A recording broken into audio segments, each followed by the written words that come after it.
C'est un moment historique que nous avons vécu mardi. Nous avons ouvert ce musée, la Maison du Poète, qui a été en travaux et où on a agrandi ce musée. Et les Provençaux, l'émotion était palpable ce mardi à Mayanne. Quand je suis devenue adjointe à la culture, j'ai découvert avec émotion des cartons fermés. Et j'ai demandé à la personne qui était là, en demandant mais qu'est-ce qu'il y a dans ces cartons? Elle me répond, je ne sais pas.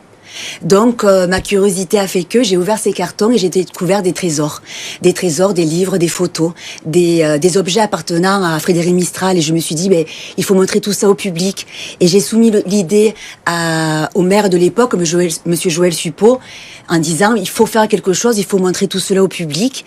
Et il a été d'accord, mais ça a pris 10 ans de travail acharné, de demande d'aide financière pour rénover ce musée qui était déjà fermé en partie. Léo Pastor est en face de vous. Vous êtes musicien à Mayanne. Vous avez participé à l'inauguration. Vous êtes membre du Félibrige. Le Félibrige, c'est une école, une association littéraire fondée justement à l'initiative de Frédéric Mistral. Quand vous voyez ce genre de projet dans votre ville, qu'est-ce que ça vous fait? Ah, mais moi, je suis très fier de dire que je viens de Mayanne avec le groupe. Donc, quand on va jouer dans différentes villes, villages, on est fier de dire qu'on vient de Mayanne et de Mistral, du pays de Mistral. Et donc là, c'est sûr que mardi, nous avons joué donc les tambourinaires. On a joué pendant la messe en langue provençale. Et ensuite, on est allé au cimetière, toujours un bel hommage à Mistral.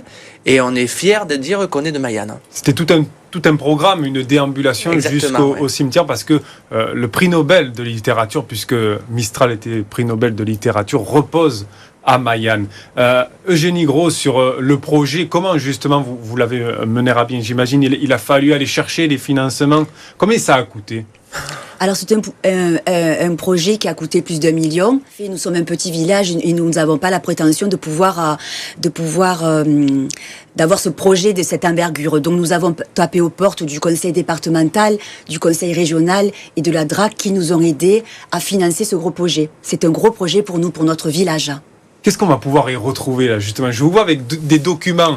Oui, je vous ai apporté des trésors. J'ai apporté des trésors à tous vos téléspectateurs parce que nous avons dans ce musée des choses magnifiques à savoir par exemple. Là, qu'est-ce qu'on a par exemple? Alors là, vous avez un extrait du Trésor du Félibrige.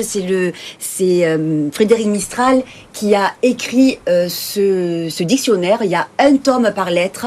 Ça lui a pris 20 ans, 20 ans de sa vie. Et c'est grâce auquel le provençal existe aujourd'hui. Donc c'est écrit de sa main. C'est vraiment un trésor. Avec ses ratures, il écrit la définition des mots, il change, etc.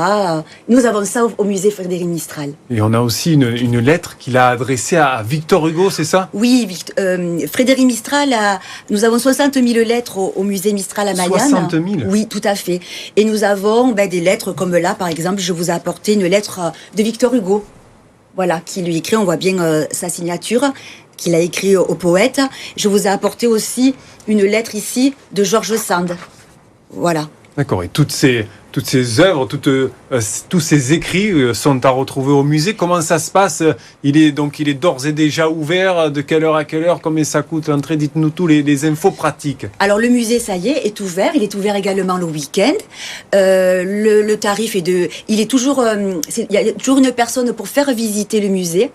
Et le tarif plein est de 8 € et le tarif réduit de 5 €. Donc c'est une visite guidée. C'est toujours une visite guidée et vous allez pouvoir vraiment vous imprégner de l'intimité du poète. C'est vraiment la maison du poète.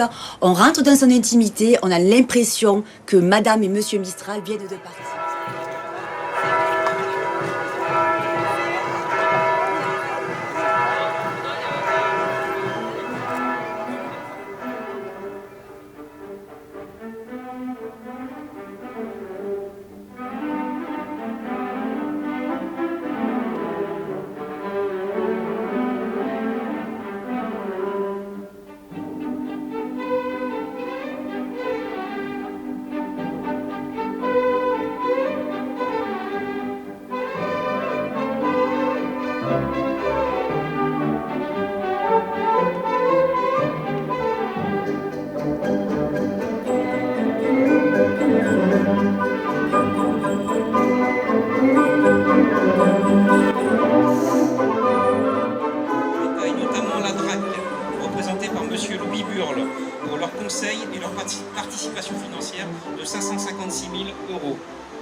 Je remercie la région Sud et son président Renaud Muselier, représenté par monsieur Jean-Pierre Richard et madame Solange-Ponchon présente, pour leur participation financière de 150 000 euros.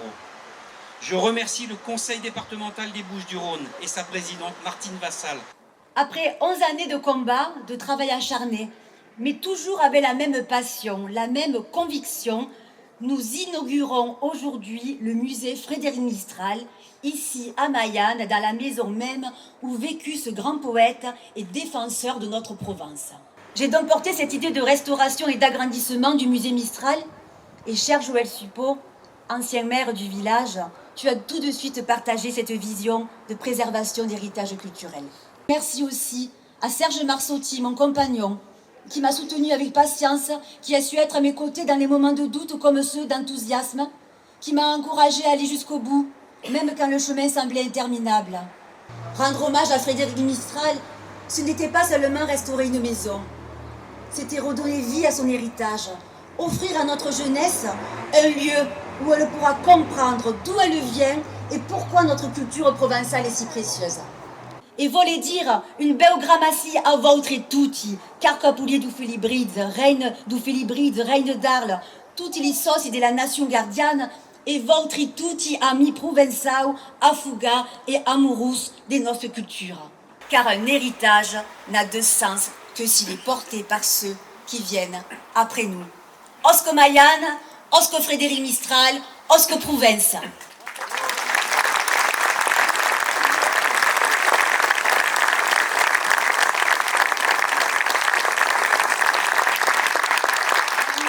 Et je remercie ce groupe de m'avoir fait vivre dans ce musée et dans ce jardin des instants précieux qui nous reconnectent aux poètes. Alors, carguem la flamme, cars amis. Parlem, escrivem, cantem, transmetem, defendem, perché jamais s'amude lo camp de nostre terraire. Aqueu biei de vieure es lo testimoni viei de nostre province. Parler adesso sul cementiere e sul sostegno di collettività che siego aqui mai Gramassia, esta région, département, commune. Aimer les yeux vers les empires, entre eu et desperieu, prendre la résolution, desmure, à quel respect lido per la restauration de la langue naturelle du pays, que toutes les écoles y font une guerre à mort, de rendre la vogue aux Provençaux per la flamme et la flamme de la divine poésie. Mon espélide, Mémoire et raconte 1906. Vive Mayanne, vive le musée et vive Provence.